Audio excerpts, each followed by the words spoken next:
"You're not welcome here anymore. This is my house now." That was how my life split cleanly in two, before and after. I want to tell you exactly what happened, without softening it, because if you've lived long enough, you know that injustice rarely announces itself politely. It arrives bluntly, often wearing the face of family. My name is Lorraine Whitman. I am 67 years old. 3 days before those words were spoken to me, I buried my only son. Evan was 39 when he died. Pancreatic cancer, the kind that doesn't fight fair. 1 month you're arguing about whether he should take medical leave. The next you're learning how to read a heart monitor and pretending you don't notice how quickly his belt needs tightening. I moved into his house the moment he was diagnosed.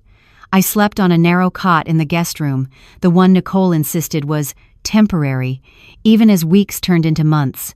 Nicole was Evan's wife, my daughter-in-law.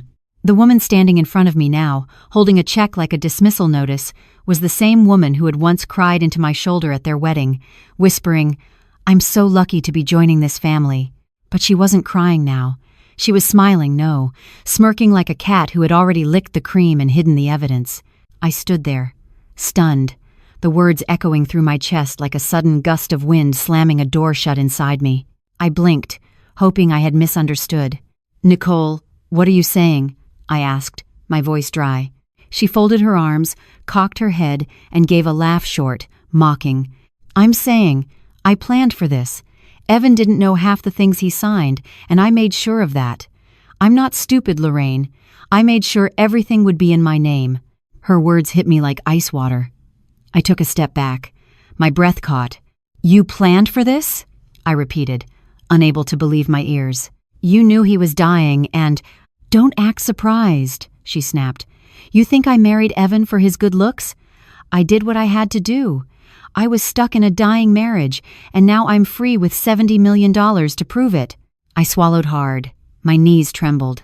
"Please," I whispered, not out of weakness, but out of sheer heartbreak. "This house, it's all I have left of him." We planted the roses out front together. He designed the kitchen with his bare hands. "Please, Nicole, let me stay. Just a little longer."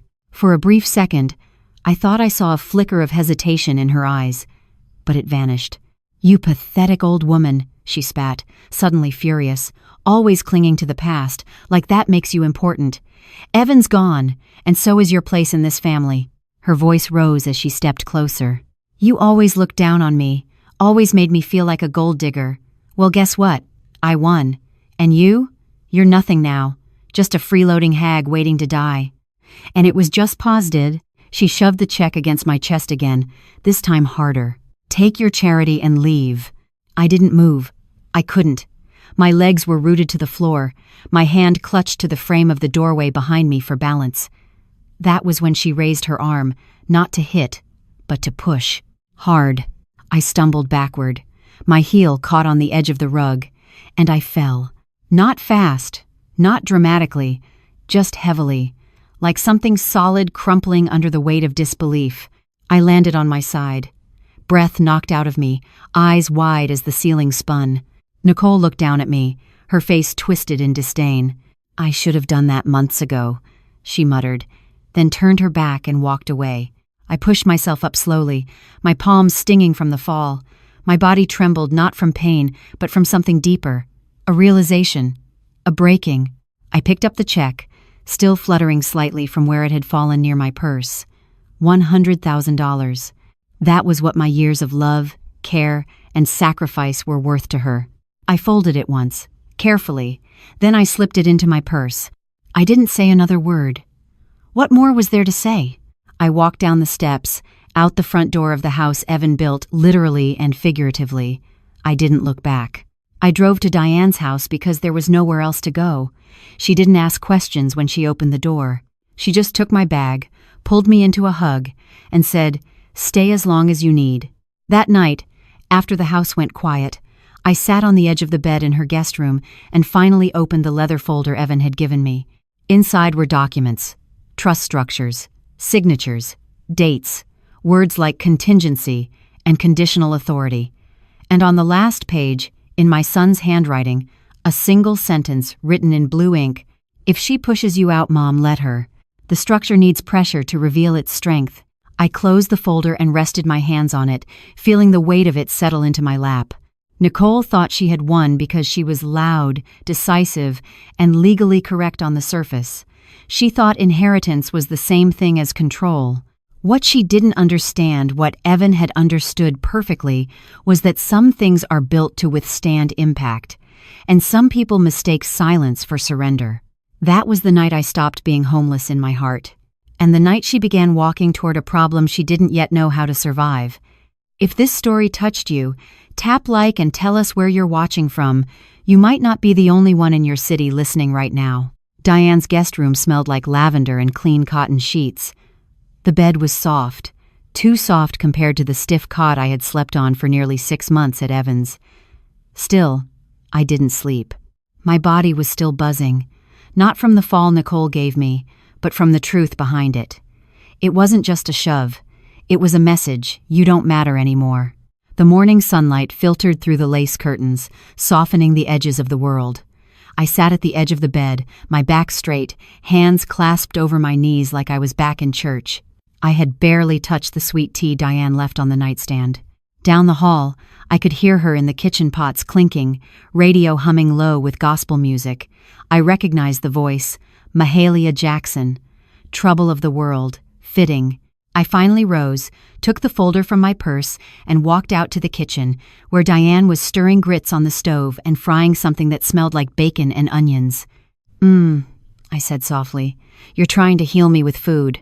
She looked over her shoulder, lips curling into a wry smile. It's worked before. I'm crising. I sat at the small round table near the window, placing the folder in front of me like it was something sacred. She noticed. So you opened it? I nodded. Last night, after everything, Evan. He prepared for this. Somehow he knew. Diane turned off the burner, wiped her hands, and sat across from me. What's in there? A draft of a trust. He called it the Whitman Foundation. It's complicated, but from what I could gather, it holds most of his company shares and personal assets. It names me as an interim trustee if... I paused. If Nicole proves incapable or if a conflict arises. Diane's brow furrowed. A conflict? You mean like throwing his mama out of the house and shoving her onto the floor? That might qualify, I said dryly. She picked up the folder, carefully flipping through it. Did he ever talk about this? Mention any of it?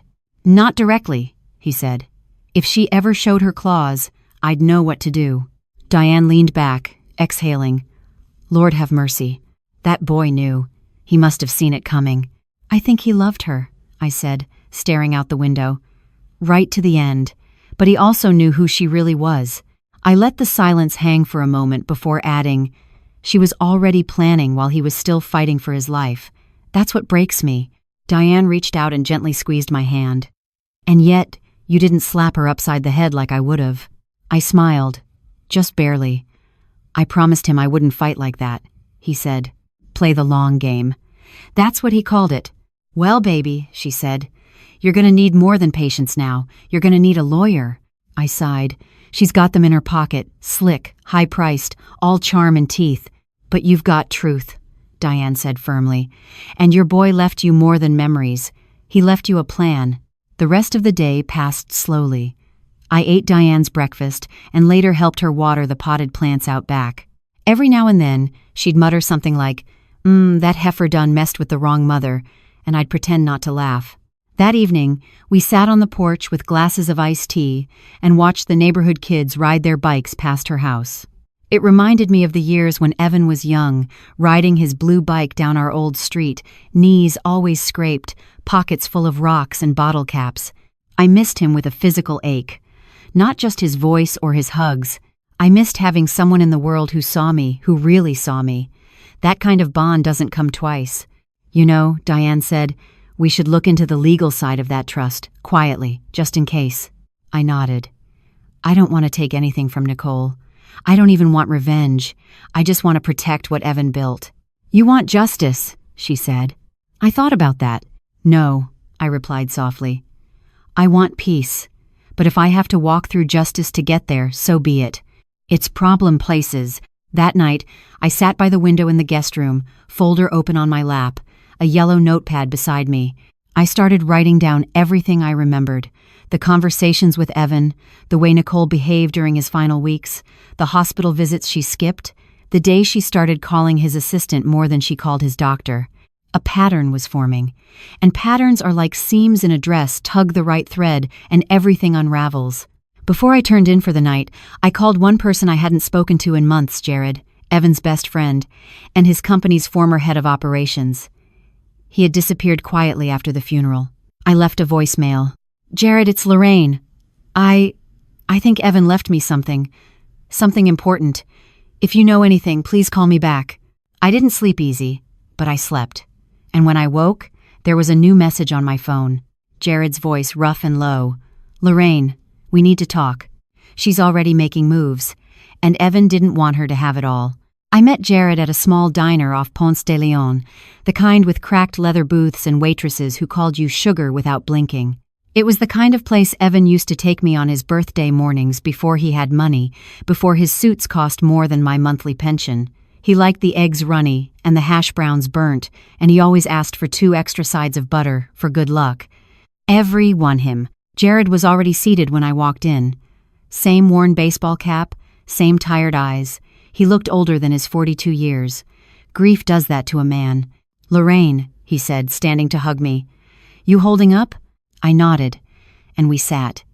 The waitress poured coffee without asking.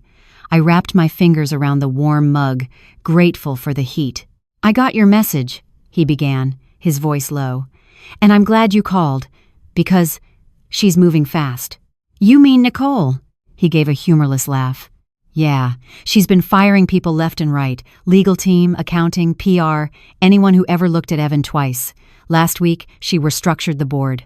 Brought in her own people, some slick-faced investor types who care more about buzzwords than blueprints." My stomach tightened. "And the company?" "She's rebranding it. Changing the name. Widow, all caps. Stands for something ridiculous. Women innovating design or whatever. Some marketing ploy. It's not have a distance." "Widow," I repeated, barely above a whisper. He nodded. "She threw a launch party last night at that rooftop bar downtown. Champagne, photographers, the works.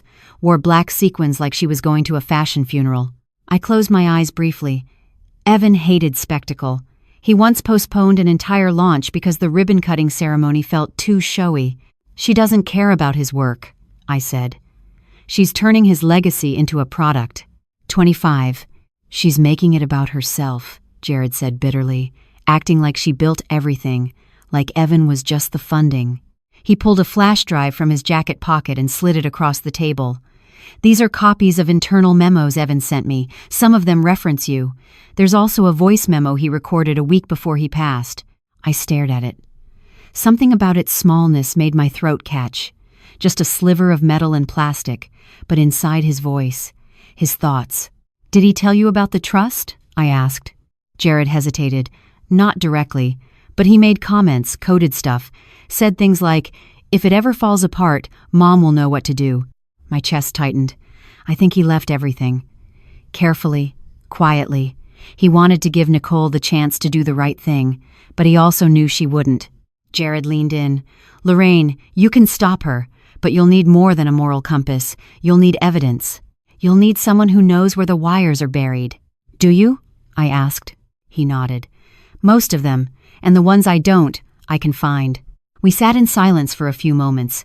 The waitress came back with our orders, but neither of us touched the food. "She thinks I'm gone," I finally said. "Like I'm some fragile old woman she shoved off the stage." Jared smiled for the first time that morning. "That's good. Let her believe it. She won't see you coming." Day 7. I left the diner with the flash drive clutched in my purse and a heaviness in my chest I couldn't name. It wasn't grief, exactly. It was something older, something ancestral. The feeling of being underestimated. Back at Diane's, I plugged the drive into her old desktop computer. It wheezed like it was waking from a long nap, but it worked. The files loaded slowly. There were spreadsheets, staff rosters, contracts, all with Evan's name at the bottom, and then a folder labeled Mom. Ada responded. I clicked. Inside, 3 files. The last one was an audio recording. I pressed play. Evan's voice filled the room, Quieter, thinner than I remembered, but steady. If you're hearing this, Mom, it means I didn't make it. And it means she didn't wait long. I know you're hurt. I know she'll say and do things that feel like betrayal. But remember, this isn't just about her. This is about the people I hired, the students we mentored, the community we built. If she takes control, all of that dies. But I didn't build a company. I built a mechanism. And you're the key. My eyes filled, but I didn't cry. Not yet. She thinks you're weak. That's her first mistake. She thinks silence means surrender. That's her second. If she chooses greed over purpose, you have my full permission to act. Not with fire, not with fury, but with precision. I trust you, Mom, more than anyone. The message ended with a breath. That night, I printed everything, made copies, organized them in folders. My hands were slow but steady. I didn't know how yet. I didn't know when. But I was going to do what Evan asked. Not just for him. For everyone she would crush in her climb. And for every mother who had ever been told she was in the way. There are two kinds of people in the world, those who build quietly, and those who make noise to cover what they've destroyed. Evan was the first kind. Nicole, she was born for the second. 2 days after Jared gave me the flash drive, I found myself sitting on Diane's screened-in porch with a manila folder on my lap, thick with papers I hadn't touched in years. It was the just-in-case folder I started back when Evan turned 16 and started dreaming about architecture school. Birth certificates, school records, letters from scholarships, mortgage documents, a wrinkled photo of him holding a toy hammer with his name scribbled in marker, and, deep in the bottom sleeve, a slip of paper that made my blood run cold. It was a notarized addendum to Evan's living trust, dated 6 weeks before his death. The signature was real, the notary stamp valid. But the wording? It transferred full power of attorney to Nicole. Only, Evan never told me about this, and he told me everything. Always had, especially about his fears, especially about Nicole. I sat there in the quiet Georgia morning, the birds chirping above the creak of Diane's old porch swing, trying to process what this meant. Could she have pressured him? Could she have forged something? No, not this. But maybe misled him? I picked up my phone and called Jared. Did Evan ever mention signing anything big toward the end? I asked. Jared was silent for a beat. He did. Said Nicole brought him something while he was medicated. Said it was standard end-of-life stuff. Elevation ester fighters. I clenched the armrest. She waited until he was weak. She timed it, he said grimly. Lorraine, this might be bigger than greed. This might be fraud. That word fraud felt like the snap of a bone. I hung up, stood up, and walked inside. Diane was chopping celery in the kitchen. You've got that look, she said without turning around. I need a lawyer, I said. She paused, then set down the knife. Good, because one just moved in 2 doors down. His name was Henry Cole, widower, late 50s, retired litigator from Chicago who moved south for his arthritis, wore thick glasses, khakis, and had a voice like sandpaper wrapped in honey, the kind of man who didn't say much unless he was sure of every word. We met in Diane's living room. I spread everything out on the coffee table, trust documents, power of attorney, the flash drive, Jared's memos, Evan's recordings. He didn't interrupt, just read, listened, sipped his unsweet tea without sugar or apology. When he finally looked up, he didn't smile. Mrs. Whitman, he said, you've got a war on your hands. But you also have ammunition. What are my chances? I asked. If we move carefully, he replied, better than hers. He explained what we'd need. Certified copies, financial audits, medical records from Evan's final weeks, witness statements, a clear timeline showing intent, manipulation, and damage. What do we do first? I asked. We build the story, he said. One fact at a time. When have knowed. That afternoon, Diane drove me to the old storage unit Evan kept off Memorial Drive. He used to call it the vault. Said it was where he stashed blueprints, models, anything that didn't fit in the office or the house. Nicole never liked that place. Said it was too dusty. The manager, an older black man named Reggie, remembered me. Miss Lorraine, Lord, I thought you'd moved to California. Not quite, I smiled. He handed me the key. Unit 14B.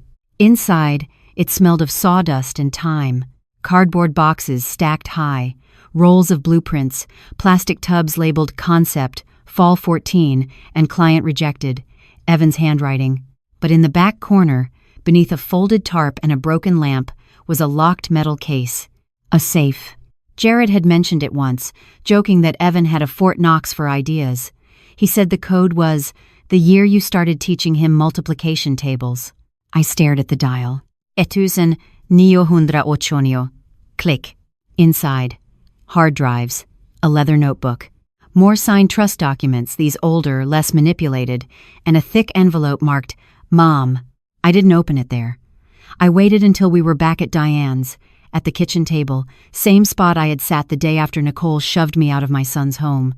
Inside the envelope, a handwritten letter from Evan. 6 pages. Neat, slanted cursive. He began by thanking me. For everything. For teaching him math and kindness. For making tuna casserole when he was too tired to eat. For reading blueprints when he couldn't see straight. And then, the heart of it. If Nicole tries to control the company, it's because she thinks she earned it. But she didn't. You did. You're the steward, Mom. I trust you more than anyone. Protect what matters. The foundation. The vision. The people. If this letter finds you, then it's time. Take it back. I pressed the paper to my lips. I wasn't just grieving anymore. I was gathering documents, proof, strength. Nicole had no idea what Evan left behind. But soon, she would. I hadn't stepped foot inside Whitman and Vale's headquarters since Evan's memorial. The place still bore his name, at least on the lease. But if Nicole had her way, even the memory of his initials would be sandblasted from the marble walls. The building was modern and severe, black glass, polished steel, minimalist everything. Evan had called it a cathedral for ideas. Nicole had turned it into a showroom for power. I stood outside for a moment, letting the midday sun warm my skin, then pushed through the revolving glass doors. Lorraine Whitman, here to see Jared Ellis, I told the front desk. The receptionist, young, nervous, eyes flicking back and forth, nodded quickly and handed me a visitor's badge. I didn't ask her name. I remembered being her age, afraid of authority. Nicole had probably already trained the whole staff to flinch when they heard mine. Jared met me at the elevator on the 18th floor. He wore a button-down shirt, sleeves rolled, worry lines digging deeper around his mouth than they had a week ago. "You sure about this?" he asked. "She started it," I said. "I'm just finishing what Evan put in motion." He nodded, and we walked past rows of glass offices, open concept workspaces that now felt cold and surveillance-heavy. Nicole had replaced the plants with neon art, swapped the community library for a branded merchandise shelf. Her office used to be Evan's. We stepped inside. She was seated at his desk, legs crossed, a glass of sparkling water in hand, as if she were in a Vogue photo shoot. She didn't stand when she saw me. "Well, well," she said, smiling with her teeth. "Back for another handout?" "I'm here to discuss the trust," I replied, my voice calm, deliberate. "And to inform you I've retained legal counsel." Her smile dropped like a curtain. "You're bluffing," she said. "You don't have the money for a lawyer." "You're right," I said. But Evan made sure I wouldn't need much. I handed her a certified copy of the original trust, the one Evan kept in the storage unit, untouched by Nicole's edits. She glanced at it, then shoved it aside. "Outdated." "Still valid," I said, "and the digital records confirm it." Jared slid a USB across the desk. "We've retrieved backup logs from Evan's company account. Time-stamped. Authenticated. He never revoked this version." Nicole stood. Her posture changed. Less glamour, more corporate predator. "You think you can come in here, wave some dusty paper, and take what's mine?" "I'm not here to take," I said. "I'm here to restore." She slammed her palm on the desk. "You bitter old witch. You think he loved you more than me?" "No," I said. "But he trusted me more." Her eyes flared. Jared stepped in. "Nicole, this can go 2 ways. Quietly, with mediation. Or loud, with depositions, subpoenas, and headlines. Your call." "Access station." She laughed, but it was hollow. "You think people care? I have press releases, contracts, a brand. What do you have?" "A voice memo," I said, "from Evan, explaining everything. It's already with our legal team. The silence that followed was thick. She dropped her gaze for the first time. "You're bluffing," she repeated, but her voice wavered. I took a step forward. "Nicole, you can still walk away with dignity. There's room in this for mercy. But not if you force our hand. Today have no." For a moment, something flickered in her eyes, panic, calculation, maybe even regret. Then it was gone. "I'll have my lawyers respond," she said coldly. "I hope they're better than the ones who drafted your fake addendum," I said, turning to leave, "because those signatures won't hold up under scrutiny." Back at Diane's that night, I sat on the porch, watching the fireflies blink in and out like tiny warning lights in the dark. "She looked like a woman walking on glass," I told Diane. Trying not to admit she's bleeding, Diane handed me a slice of lemon pound cake. "She ain't bled yet, but she will." I smiled. I hadn't realized how good it would feel to say what needed to be said, without shouting, without rage, just truth, just resolve. Inside, Henry, my lawyer, was on the phone with a forensic handwriting analyst. We were getting ready, not for a courtroom, not yet, but for something bigger. Nicole had polished the surface, but Evan had buried the foundation deeper, and I was here to dig it out. By the time Nicole's attorneys sent their first cease and desist letter, I had already filed the petition to freeze the trust. Henry handled the paperwork. I handled the waiting. Diane made gumbo that night, thick with okra and sass. "You're not eating," she said, pushing the bowl closer. "I'm thinking," I replied. She gave me a look. "You can think and chew, Lorraine. You used to lecture Evan with a mouthful of mashed potatoes." I smiled. "Just a little." The next morning, Henry called. "They blinked," he said. "Nicole's firm wants to schedule a mediation session." I paused. "That fast?" "She's trying to avoid discovery," he replied. "And press." "Of course." Nicole's entire empire was made of glass. Pretty to look at, easy to shatter. The meeting was set for the following week. A neutral mediator, closed doors, no press, no drama, at least not on paper.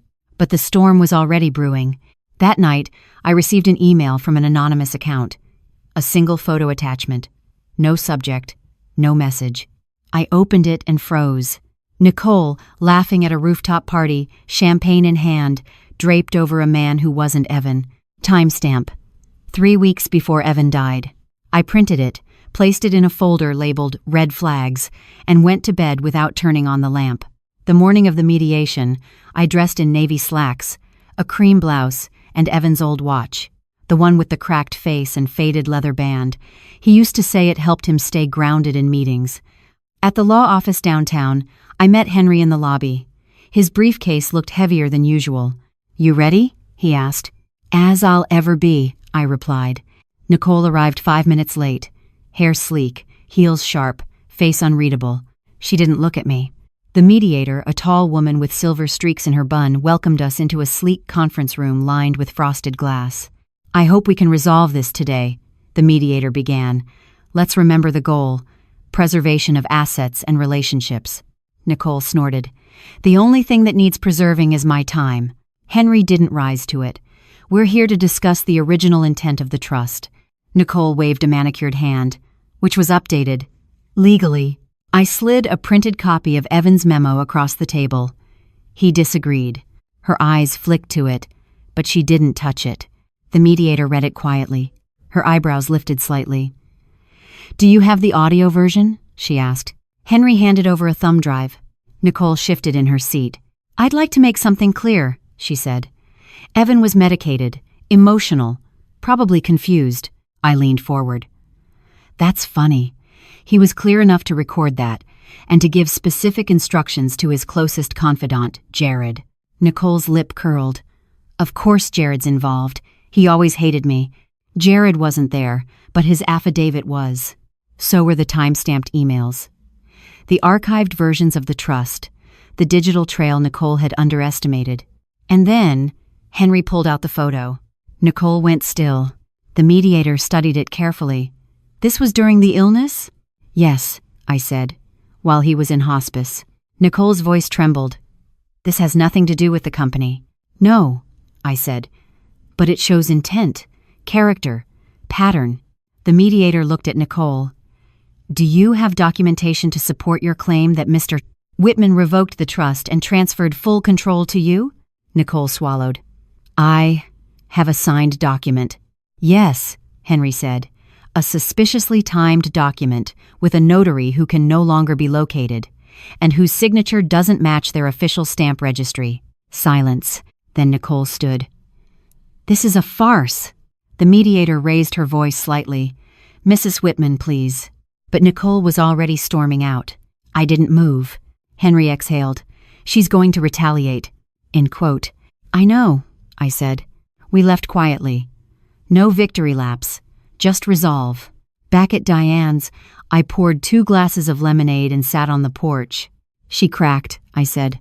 She's cracked, Diane corrected. Past tense. She's not done. No, Diane said. But neither are you. Later that night, Jared called. Someone from Nicole's camp is leaking documents, he said. I think they're jumping ship. What kind of documents? Bank transfers. One of them's huge, offshore, hidden under one of Evan's old shell companies. I sat upright. She's moving the money.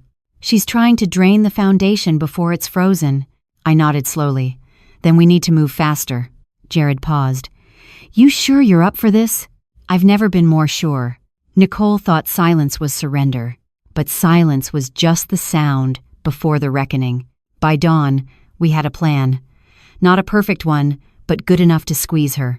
Jared arrived at Diane's house just after 6 in the morning, carrying a laptop, 3 flash drives, and a stack of printed spreadsheets thick enough to choke a paper shredder. His eyes were bloodshot, his shirt wrinkled, but his energy was sharp, urgent. I found the transfer logs, he said, spreading the papers on the dining table. She's bleeding the accounts slowly through old shell companies Evan set up years ago for tax shielding. But no day. Is it illegal? Diane asked, appearing with coffee for all 3 of us. Jared exhaled. Not exactly. But the intent is. She's gutting the foundation's core, transferring assets meant for development projects into personal holding accounts. She thinks no one will notice because the structures are layered. But I noticed. He clicked open a file on his laptop. I leaned in. What's that one? A payment, he said. $250,000, wired to a man named Tyler Crane. He's listed as a consultant. Do we know him? Jared hesitated. He's a fixer. Legal gray area. He helped Nicole disappear things back in Evan's 2nd year running the company. I narrowed my eyes. What kind of things? People, Jared said quietly. Whistleblowers. One was a junior architect who flagged budget anomalies. Diane gasped softly. And? I asked. Fired within a week. NDA'd. Disappeared from the industry. My blood turned cold. Nicole's not just greedy. She's ruthless. She's dangerous, Jared added. And she's watching everything. Which is why, by noon, Henry had filed a formal motion to pause all outgoing transactions from the Whitman Foundation's master account pending investigation. And that same afternoon, a financial auditor, independent, court-appointed, was granted temporary access to Whitman and Vale's corporate ledgers. Nicole's fury was immediate. She didn't call me, didn't scream at Jared. She sent her message through action. At 6:30 p.m., I received a notification on my phone. The security system at Evan's former residence, my home, had been disabled, followed by a second alert, motion detected at the back entrance. I stared at the screen. She's in the house. Diane looked up from her knitting. What do you mean? She's in the house? I stood, grabbing my coat. She's trying to cover her tracks. Jared and I drove in silence, the dusk pressing in around us. When we arrived, the porch light was off. No sign of activity, but the front door was slightly ajar. Jared reached out to stop me. Let me go in first. No, I said. I need to see it. We stepped inside. The air smelled. Wrong. Not foul, just unfamiliar, like expensive perfume covering something rotten. The living room was untouched. But in Evan's office, drawers were pulled open, files missing, a safe that had been bolted to the floor gone, a dark stain marked where it once sat. She's panicking, Jared said. She wouldn't have taken the safe if she thought she could win in mediation. I nodded slowly. She's building an escape route. That night, I sent Nicole one message. You're not just in breach, You're in free fall. Walk away while you still can." She didn't reply. Instead, the next morning, she held a press conference. Live-streamed, professionally lit. She stood at a podium outside the Whitman building with a giant banner behind her. "Widow. Women in Design Owning the World." She smiled wide, wore white, clutched Evan's old portfolio like a trophy. "I built this," she said into the microphone. "Not alone, but not in shadow either. The Whitman Foundation has entered a new era, one of vision, one of female leadership. And to those trying to stop progress, I say this: you cannot kill what has already evolved." Jared and I watched from Diane's laptop. "She's spinning it," he muttered, turning the story into a feminist anthem. End quote. "With becaying all the bounders, and is for the nevity mounders." "She's weaponizing Evan's brand," I said. "Her real play is public sentiment," Henry added over speakerphone. "If she can make you look like a bitter, grieving woman trying to destroy a successful widow, you lose ground." I stared at the screen. "We need to flip the narrative," I said. "Remind people who Evan was, why he built all of this in the first place." "An interview?" Jared asked. I nodded. "But not for drama, for truth." He hesitated. "You ready to be public, Lorraine? You've been in the shadows a long time." "I'm not the one hiding," I said. "She is." By nightfall, I'd written a letter, a personal statement, just a few pages, titled simply, "What My Son Built." What My Son Built. That was the title. The rest I wrote in one sitting, hands steady, heart full. It wasn't a takedown. It wasn't a manifesto. It was a story, a truth wrapped in memory, laced with grief, and forged in resolve. I sent it to the editor of the Atlanta Times, a woman named Ruth Gallagher. Evan had worked with her once during a community housing initiative.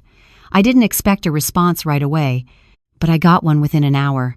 "Mrs. Whitman," Ruth said in her email, "this is not just powerful, it's necessary. I want to run it this Sunday as a feature. You have our full support." Has partisaned. When the article came out, it was paired with a sepia-toned photo of Evan and me on the steps of his first office, back when the sign was still hand-painted and crooked. He had his arm around my shoulder, and I was laughing head back, eyes closed, the way you only laugh when you don't yet know what you'll lose. The headline was simple: "A Mother's Quiet Fight." I didn't read the online comments, but Jared did. "Lorraine," he said, "you've gone viral.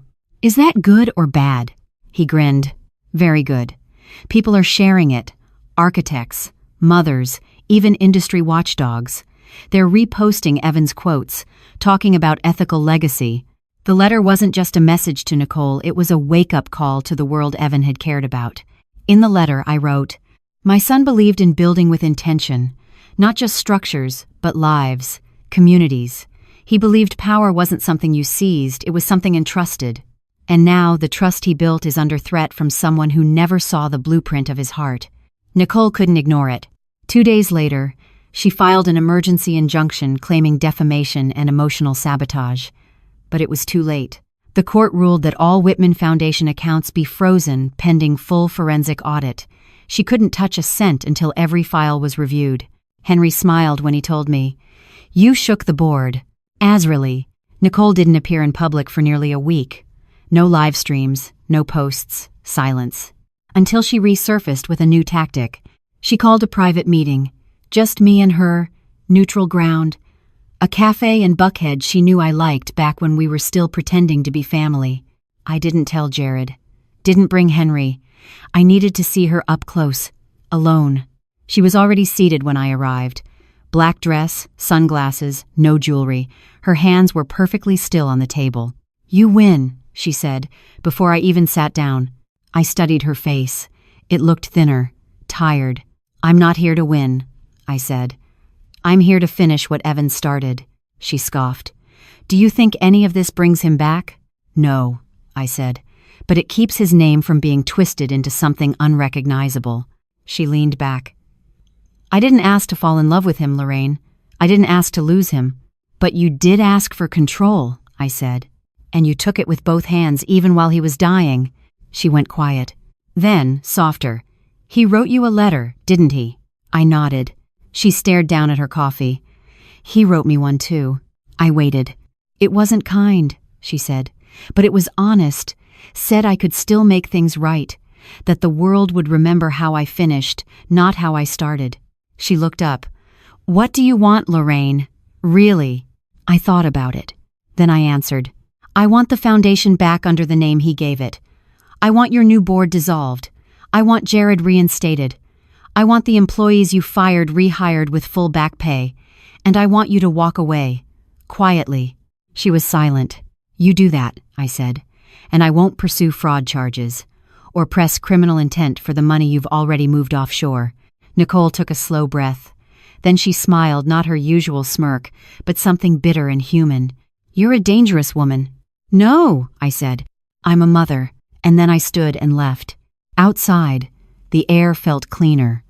My legs ached, my heart heavy, but my spine was straight. Back at Diane's, I sat on the porch, watching the sunset slide behind the trees like an old promise. Diane brought me a glass of bourbon. "How'd it go?" She folded. "Is it over?" I shook my head. "Not yet, but soon. Because some truths don't end with a bang. They end with the sound of a woman walking away from a house that should have never been hers." It was a Tuesday when the official paperwork came through. The court had approved a full transfer of oversight for the Whitman Foundation to a new board, temporary, vetted, and community-led. I was listed as honorary chairwoman, a title that sounded ceremonial but meant more to me than any power position. It meant Evan's name, his work, was finally back in safe hands. Jared was reinstated as director of operations. He texted me a photo of himself holding the keys to Evan's office again. "Still smells like coffee and ambition," he wrote. Diane made a peach cobbler to celebrate. "You know," she said, spooning vanilla ice cream onto each dish, "I always believed you'd win. I just didn't know you'd do it with words and old paperwork." I smiled. "Evan did most of the work. I just showed up with the receipts." Henry called that evening with final updates.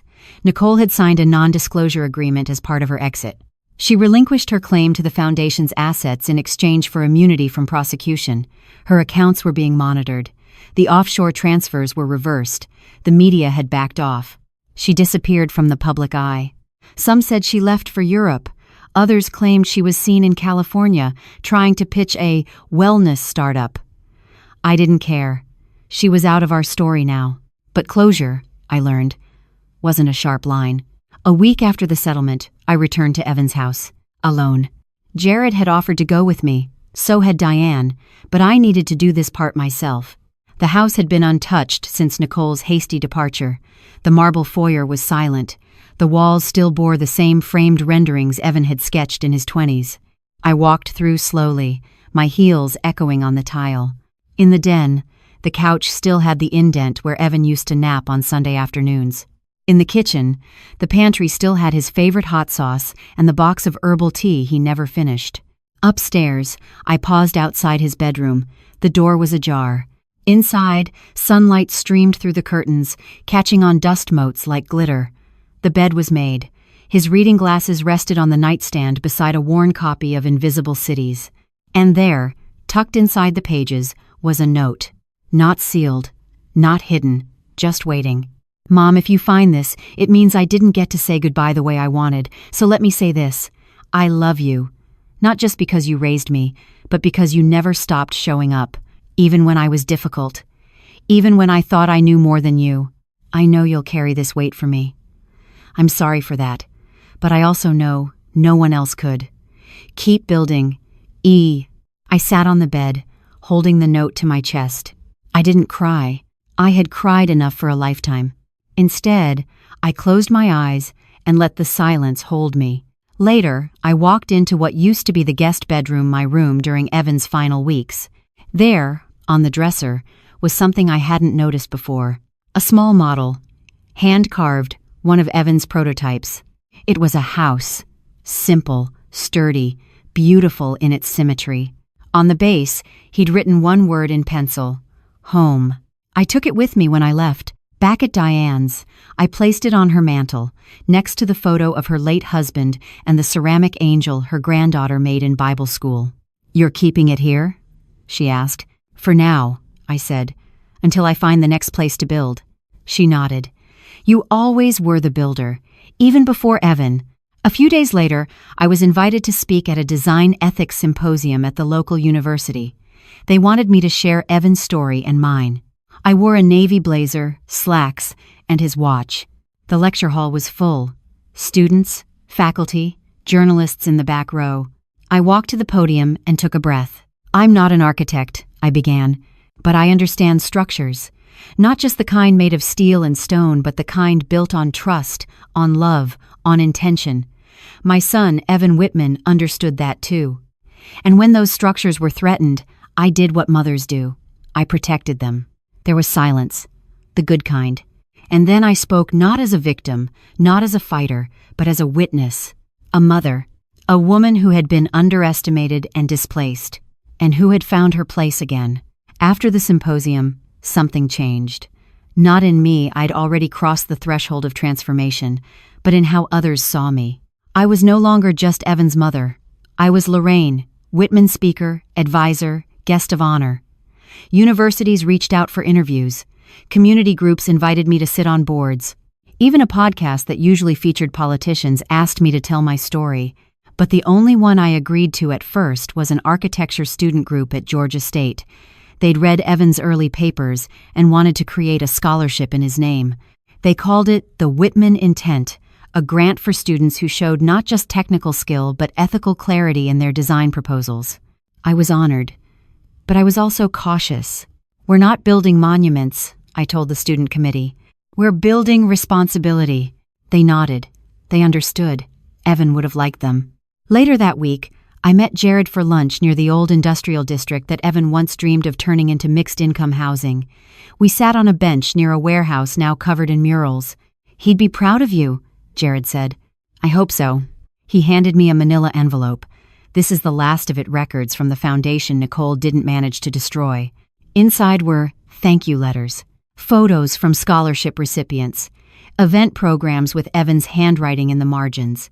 One in particular caught my eye, a letter from a young woman named Amina, now a junior architect in New Orleans. She wrote about how Evan took a chance on her, how he stayed after a community workshop to walk her home when the buses stopped running, how he mailed her an old copy of The Fountainhead with all the toxic passages crossed out in red and notes scribbled in the margins.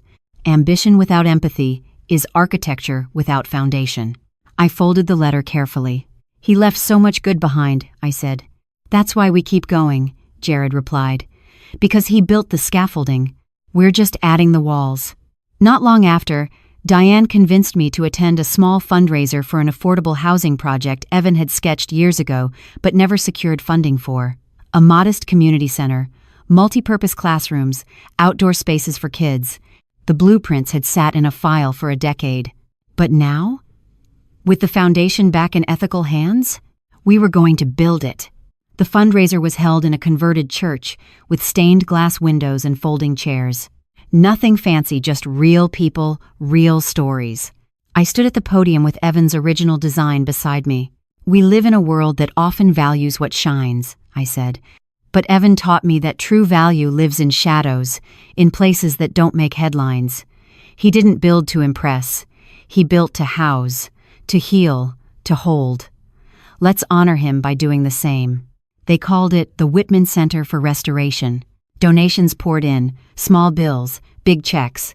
One woman gave a sapphire ring because Evan once taught her son how to draw a floor plan when no one else believed he could learn. I went home that night overwhelmed, tired, fulfilled. And then, the knock came. It was nearly 9 p.m. Diane and I were watching a rerun of Jeopardy when we heard it. I opened the door and stared into a face I hadn't seen in months. Nicole. She looked different. Not glamorous. Not weaponized. Her hair was pulled back, her makeup gone. She wore jeans and a sweater that didn't look designer. I didn't say anything. "I know I shouldn't be here," she said softly. "But I saw the article about the center. I saw the photo of Evan's blueprints." I crossed my arms. "What do you want?" "To help." I blinked. "I've been in therapy," she said, almost embarrassed. "And legal training, voluntary. Restorative justice circles. I've been trying to understand the damage." I stayed quiet. "I can't undo it," she continued, "but I can contribute. I still have contacts, skills. I don't want money. I don't want credit. I just want to do one thing right." Her voice cracked. "He asked me to finish something good. I studied her. Every instinct in me warned against it. But then I remembered Evan's letter. The world will remember how she finishes, not how she starts." "Fine," I said.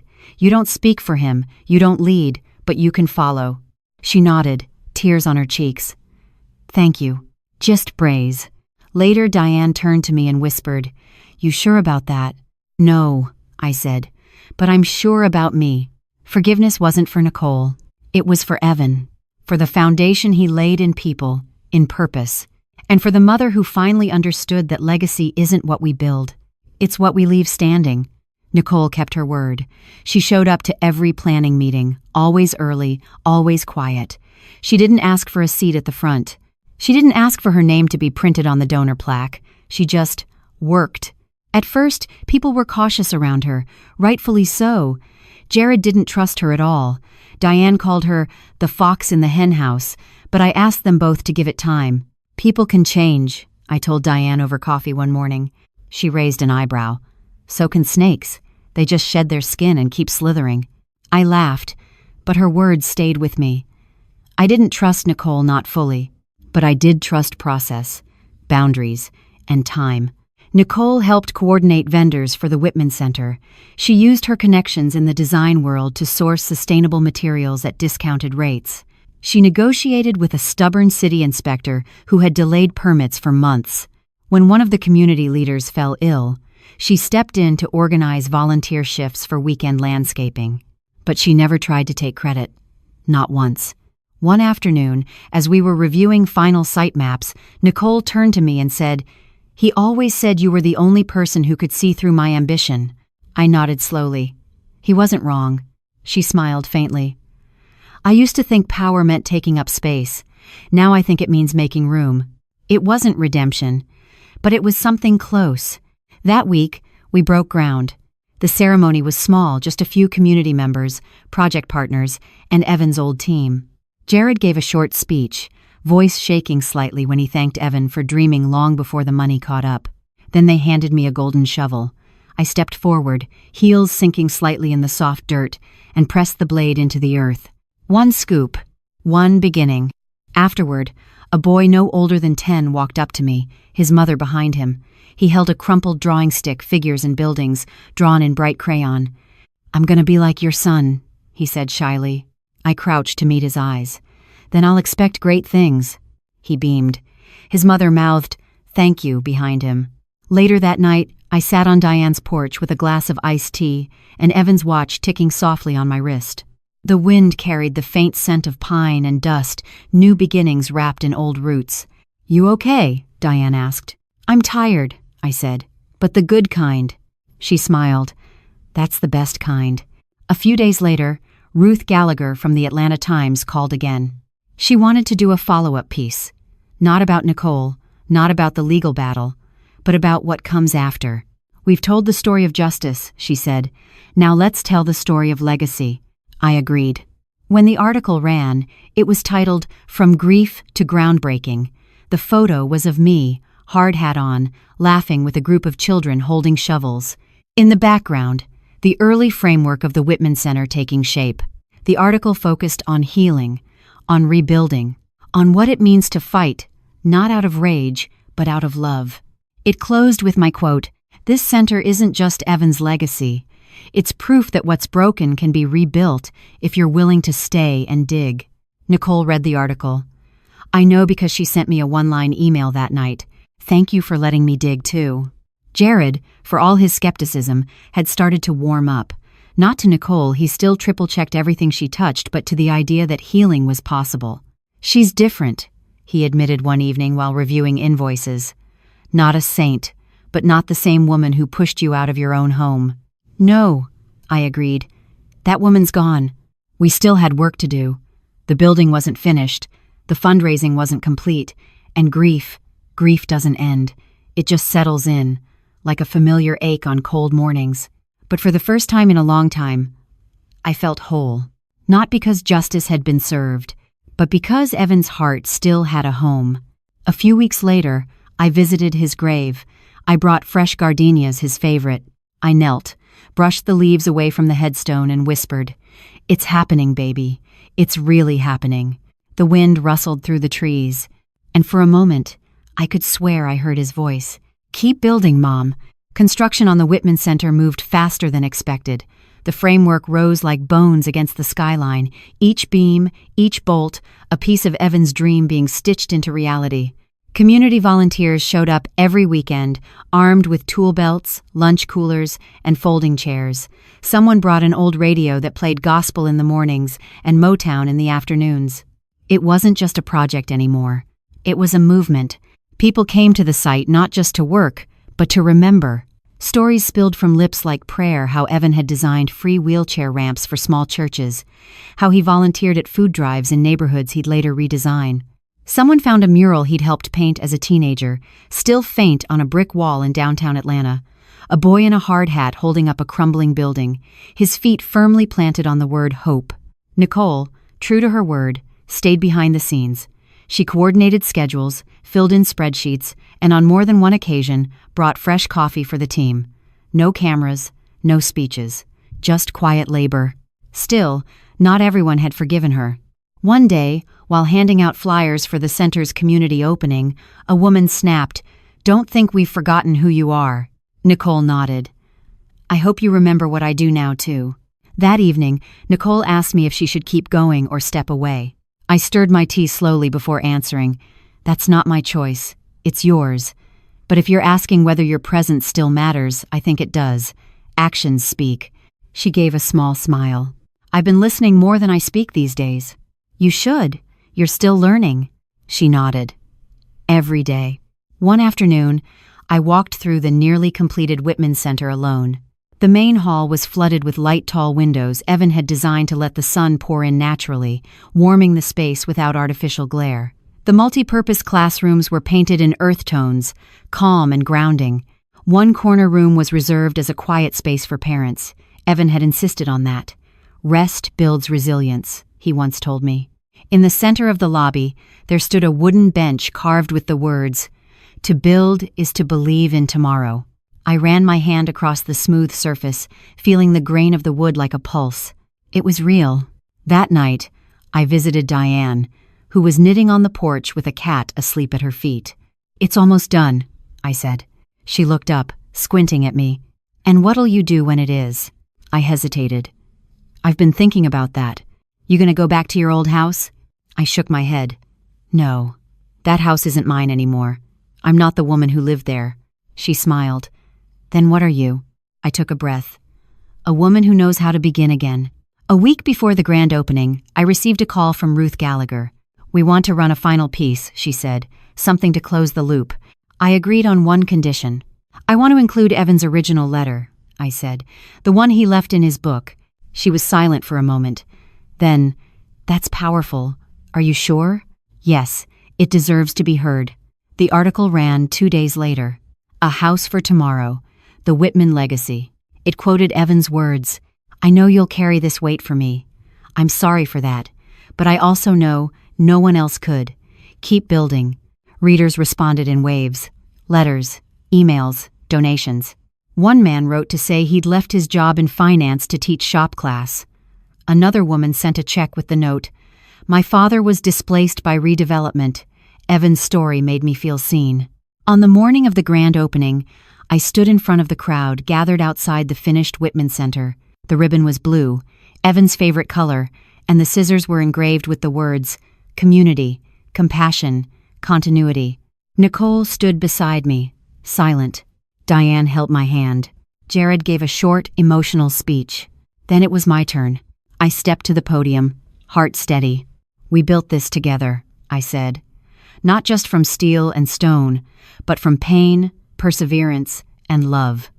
This center isn't just a building, it's a promise." The crowd stood in applause. We cut the ribbon, and for the first time in years, I felt something I hadn't felt since before Evan's diagnosis. Peace. Later, I sat alone in the quiet room Evan had designed. I lit a small candle, closed my eyes, and whispered, "We did it." The wind outside shifted. The building creaked like it was breathing, and I knew, somehow, he was there. After the opening, I found myself lingering at the Whitman Center almost daily. Not out of duty, but from something deeper. Something sacred. Every corner held echoes of Evan. Every hallway carried whispers of what we'd fought for. Sometimes I'd sit on the bench in the lobby and just listen. To children's laughter bouncing off the walls. To the sound of chairs being stacked after a community meeting. To quiet conversations between people who might never have crossed paths if not for this place. There was a kind of music to it all. A harmony Evan would have loved. One morning, I arrived early, well before the center opened, just as the sun broke over the skyline. I unlocked the side entrance with the key Jared insisted I keep, walked through the main corridor, and stepped into the quiet room Evan had designed. I turned on the light, though the morning sun had already painted the room with soft amber streaks. The air was still, the space intimate. I sat in the armchair by the window, sipping my tea from the thermos Diane gave me. Outside, a few birds skittered across the path. Inside, the room seemed to pulse with memory. The door opened behind me. It was Nicole. She froze when she saw me. "Sorry, I didn't know you'd be here." "It's all right," I said, waving her in. "Come, sit." She hesitated before stepping forward, folding herself onto the edge of the bench near the opposite wall. "I used to come here early too," she said quietly. "When Evan was sick, this kind of light always calmed him." I nodded, remembering. He said it made the world feel honest. Nicole let out a dry chuckle. He had a poetic streak. "Very pod." We sat in silence for a while. Then she asked something I wasn't expecting. "Do you hate me?" I didn't answer right away. "I hated what you did," I said finally. "I hated how you turned his dying days into a war. I hated how you made me feel small in my own son's home." She nodded, gaze fixed on the floor. "But hate is heavy," I added, "and I've carried enough weight." She looked up. "I don't hate you now," I said, "because Evan loved you, and I trust that once you loved him too." End quote. Tears filled her eyes, but she didn't let them fall. She only nodded, slowly. "I did," she whispered, "even when I didn't deserve him." Later that day, Nicole called a staff meeting and formally announced she'd be stepping down from her role in the project. Her voice was steady, but her hands trembled as she spoke. "This space belongs to the community now," she said. "I've served all I can, and it's time for me to rebuild somewhere else." No one clapped. No one booed. There was only quiet understanding. Afterward, she came to say goodbye. "You taught me what legacy really means," she said. "Not just buildings, but how people remember us." I nodded. "Keep building." "I will," she replied, then added, almost as an afterthought, "in my own way, and better this time." And then she was gone. Weeks passed. The center thrived. We hosted a job fair for veterans, a summer reading camp for low-income students, free mental health workshops for single mothers. Each day brought something new, something needed. One afternoon, Jared pulled me aside. "There's someone you should meet," he said. He introduced me to a young man named Marcus, mid-20s, bright-eyed, quiet. He used to live in the neighborhood, Jared explained, was headed down the wrong path, but after volunteering here, he got his GED, applied for an apprenticeship with one of our partners. Marcus extended his hand. "It's an honor, Mrs. Whitman." I took it, smiling. "Call me Lorraine." He smiled back. "Thank you for building something that made me want to stay." That night I cried, not from grief, but from something gentler. Fulfillment. Diane and I sat on the porch again, sharing a small apple pie. "You did it," she said. "No," I corrected. "We did." She raised her glass. "To Evan." "To Evan," I echoed. "And to what's next?" I didn't know exactly what that would be. Maybe more speaking, maybe helping another community start something new, maybe just resting for a while. But I knew this. I had become more than the mother of a legacy. I had become the legacy. One morning, weeks later, I received a small package in the mail. No return address. Inside was a sketchbook, Evan's. On the first page, written in his handwriting, was a single line. "The most important thing I ever built wasn't a building. It was belief." Spring had arrived early in Atlanta. Trees were blushing green, the sidewalks freckled with petals. At the Whitman Center, children chased one another between flower beds as volunteers planted more marigolds, lavender, something sweet that carried in the breeze. Life had settled into a rhythm, like the heartbeat of something deeply alive. And yet, I found myself pausing more often than usual. In the mornings, I'd walk the halls with a coffee in hand, lingering at each plaque, each framed quote, each corner that whispered of Evan's influence. There was one room I returned to more than any other, the memory room, as the staff had taken to calling it. It had started as a simple archive for Evan's blueprints and letters, but over time, people began leaving their own contributions. A poem, a crayon drawing, a photo of Evan from a Habitat for Humanity site. A worn tool belt someone said he lent them on a project long ago. It was quiet in there. Reverent. On the far wall was a canvas covered in hundreds of small notes, handwritten messages on thick cardstock, tacked to the surface with care. Some were addressed to Evan, some to the center itself, some to no one in particular. One read, "You saved my life, even if you never knew it." Another, "I met my best friend in this building." One from a little girl said simply, "This place makes my mom smile again." Diding est. I would stand before that wall for minutes at a time, sometimes longer, letting the silence speak. On the first anniversary of the groundbreaking, we held a small event, not a celebration, but a remembrance. No speeches, no cameras, just candles, music, and a walkthrough of the center in silence, honoring everyone who made it possible and those who were no longer with us. I wore Evan's watch that day. As we stood in the main hall, someone began to hum, then sing. Others joined. The sound was low, raw, real. Amazing grace filled the rafters like smoke in a chapel. I didn't sing. I just closed my eyes and let it wash over me. Afterward, a woman I didn't recognize approached.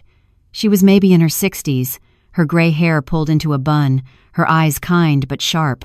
"You're Evan's mother," she said. "I am. I used to clean the offices back when he started," she told me. "He'd always leave a note on my cart. 'Thanks for keeping the world running,' he'd say. I never forgot that." I smiled, throat tight. "Neither did he." She handed me a folded paper. "I found this in my Bible the other day. Thought it belonged here." It was one of Evan's notes, creased, ink faded. I took it gently, like something holy. Later, I placed it on the memory wall. At the very center. Jared stopped by that evening. He was exhausted but smiling. "Partnership offers are pouring in," he said. "Universities, nonprofits, even a city council out in Arizona. They want to replicate the center's model." "Are you ready to be a national example?" I asked. He laughed.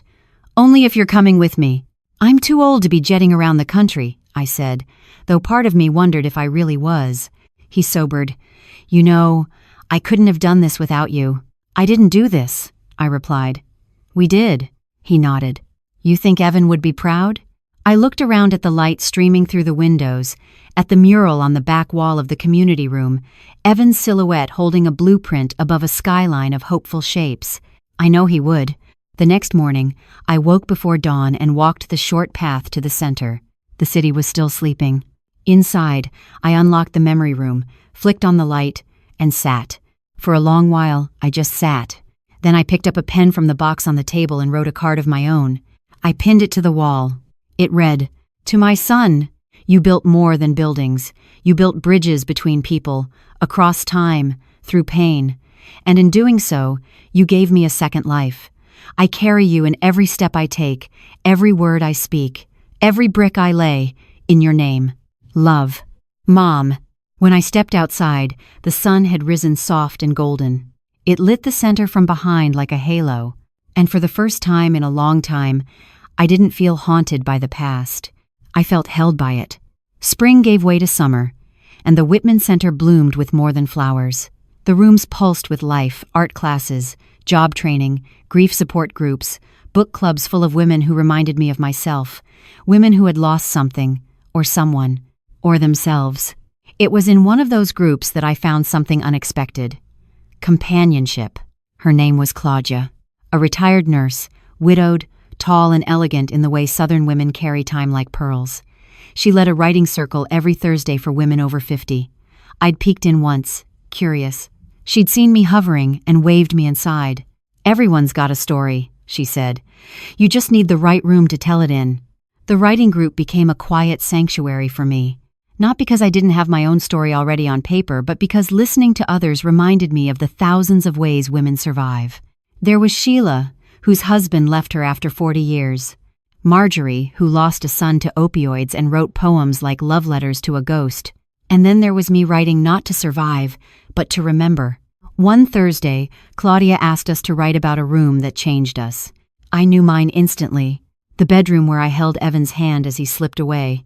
But when I put pen to paper, what came out wasn't about death. It was about the silence after, the emptiness, the aching absence of footsteps in the hall, and how, slowly, one room, the memory room, had filled that void, not with noise, but with meaning. When I read it aloud, the women were quiet for a long time. Then Claudia said, "Lorraine, you should speak at the Women's Center downtown. They're doing a series on reclaiming space after loss." I hesitated. I wasn't a speaker by trade, but I'd stood at podiums before, and this one felt different. It felt necessary. The night of the event, I wore Evan's watch and a simple blue blouse. The room was small, warm, intimate folding chairs arranged in a semicircle, mostly women, a few men, all eyes on me. I told them about Evan, of course, but I also told them about Nicole, about betrayal, and forgiveness not as absolution, but as reclamation. "I thought I'd lost everything," I said, "but what I really lost was a version of myself who didn't know how strong she could be." Afterward, a woman in her 70s approached, tears in her eyes. "My daughter stopped speaking to me after her father died," she said. "But listening to you, maybe I still have time." I squeezed her hand. "You always do, until you don't." The talk was recorded, shared. It reached places I hadn't expected. Emails came in from Boston, Seattle, even London. A publishing house contacted me about turning my story into a book. I wasn't ready. Not yet. But I began to think, maybe one day. Meanwhile, the center's impact deepened. The scholarship fund doubled. We opened an after-school program in Evan's name. A local garden club donated fruit trees for the community space. Every corner of the building began to feel like an extension of him. And yet, it was mine too now. One Sunday afternoon, I brought Claudia to the memory room. She walked slowly, taking in the notes, the artifacts, the soft hum of stillness. "This isn't just memory," she said. "This is testimony." I nodded. "It's a map." "To what?" "To healing."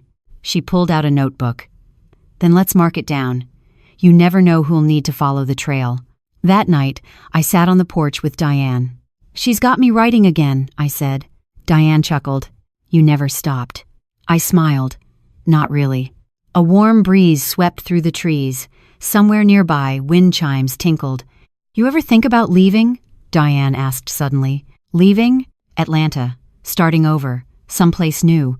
No ghosts. No history." I considered it. Really considered it. Then I shook my head. "This place holds my son," I said. "Not just in memory. In bricks. In breath. In purpose." "Then maybe it's not about leaving," Diane said.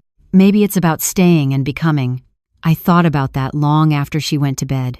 Because she was right. I wasn't just surviving anymore. I was becoming. It started as a passing comment at a community board meeting. A young woman barely out of college, nervous and bright-eyed, stood up and said, "What if we turned the old train depot into transitional housing?" Everyone murmured. Some intrigued, some skeptical. But I saw it immediately. The outline of a building, weathered and waiting, forgotten by the city, but not beyond repair. The woman's name was Tasha. She'd grown up in foster care, bounced through shelters, and now worked for a local housing nonprofit. She spoke with conviction shaped by experience. After the meeting, I walked up to her. "You've got vision," I said. She blinked, surprised. "Thank you. You remind me of my son." That's how it began. We visited the depot the next week. The place was run-down graffiti on the walls, broken windows, rusted metal beams. But the bones were strong. "We could do something with this," Jared said, walking beside us, clipboard in hand. "It'll take time, money, partnerships." "We've done harder," I replied. We named the project Station 2. Because if the Whitman Center was the first stop, this would be the next housing for women and families in crisis, built with intention, dignity, and safety. We didn't announce it publicly yet. Some dreams need quiet to grow. In the meantime, I returned to Claudia's writing circle every Thursday. That week, the prompt was, "Describe the moment you realized you were no longer afraid." I wrote, "I was standing in a building filled with strangers who spoke my son's name like a blessing. I didn't flinch. I didn't cry. I just smiled, and I knew I wasn't afraid to lose anymore, because I'd already found myself." Claudia teared up as I read. "You've come so far," she said. "So have you," I told her. That evening, Diane handed me an envelope at dinner. "What's this?" "Just open it." Inside was a brochure, a retreat center in the Blue Ridge Mountains, writing residencies, guest speakers, space to breathe. "You applied for me?" I asked, stunned. "You've been everyone's mother this year. Time to mother yourself." I hesitated. "I can't just leave the center." "It's 2 weeks," she said, "and it'll still be here. We all will." Jared and Claudia backed her up. So I went. The mountains were quiet and green. The cabin smelled of pine and old books. The air was thin and full of memory. I brought Evan's sketchbook. I brought my own. I wrote. Every day, I wrote.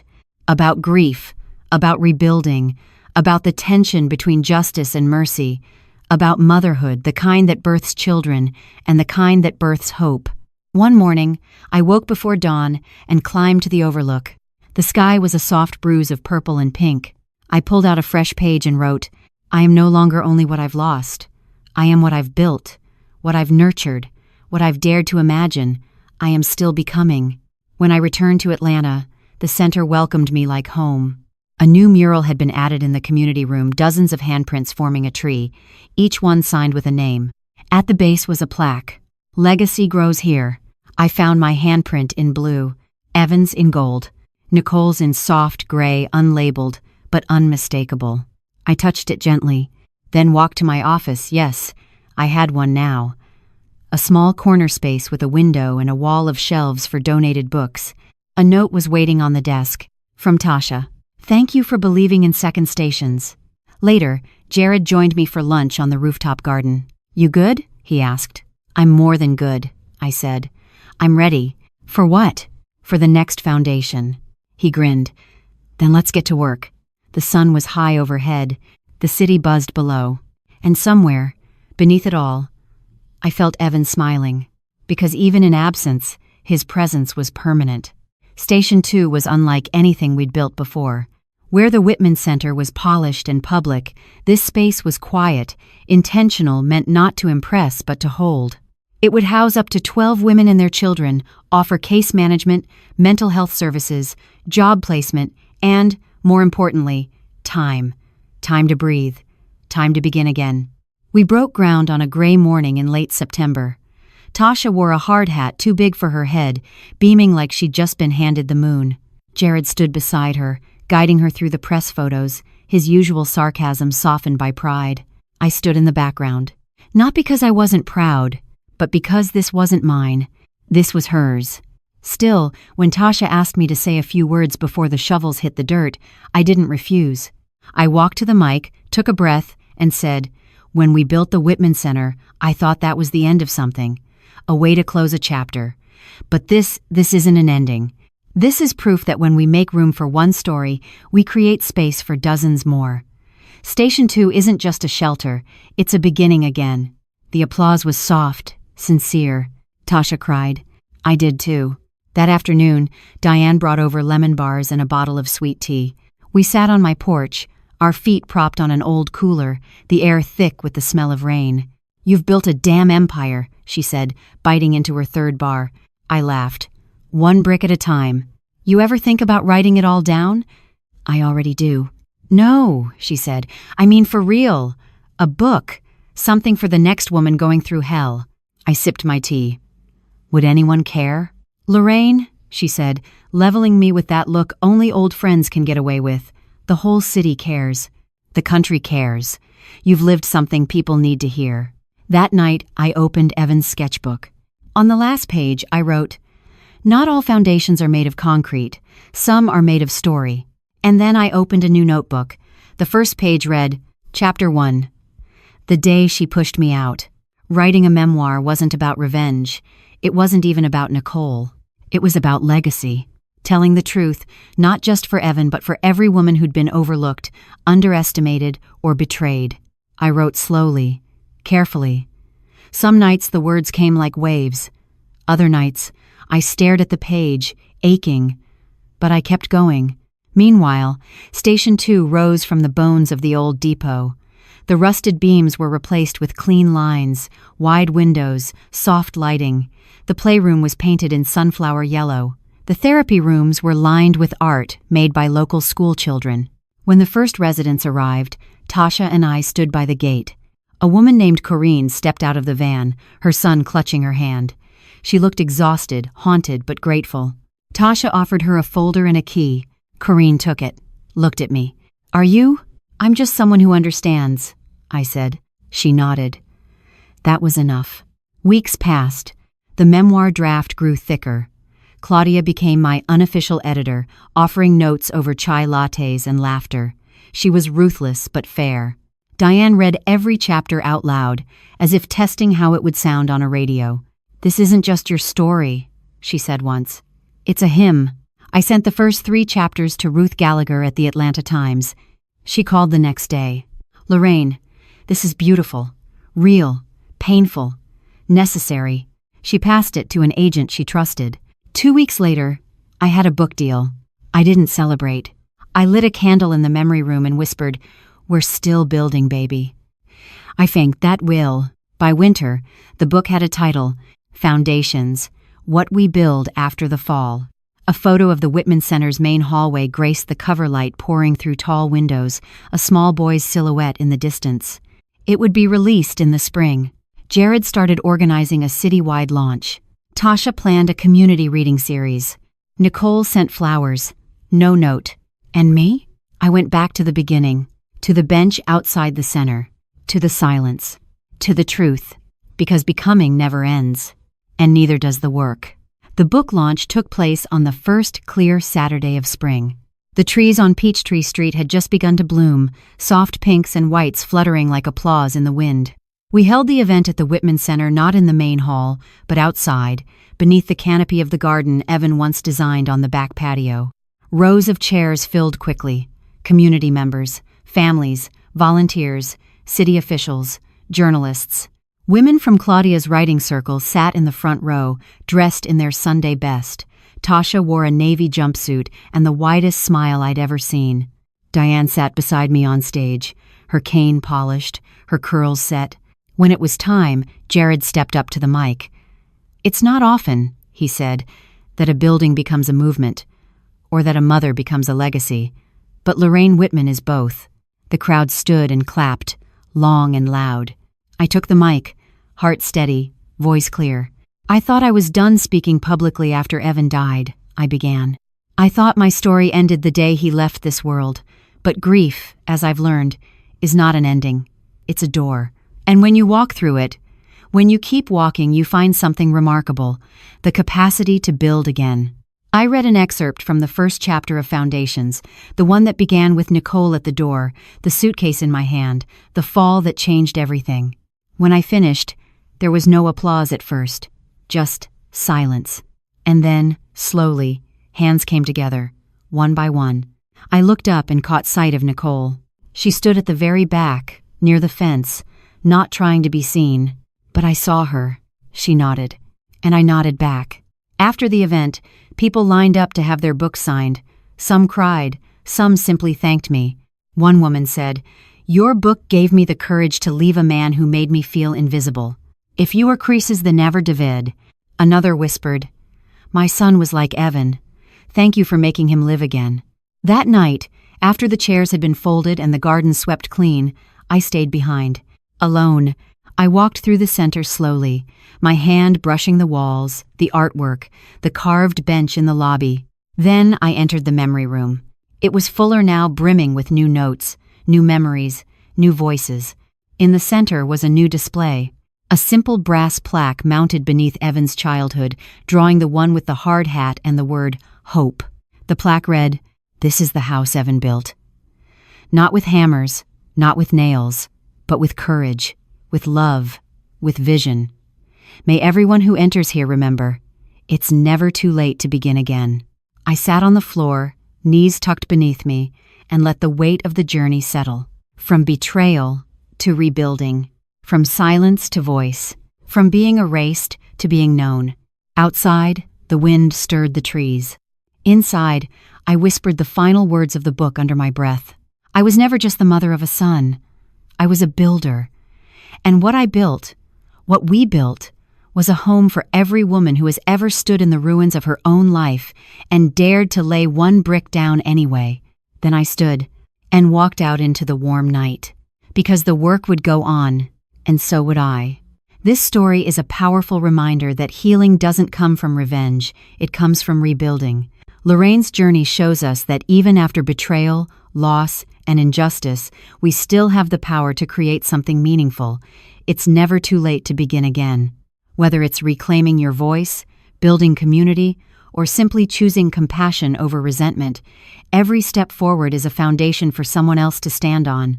The past may shape us, but it doesn't define our future. What we choose to build does.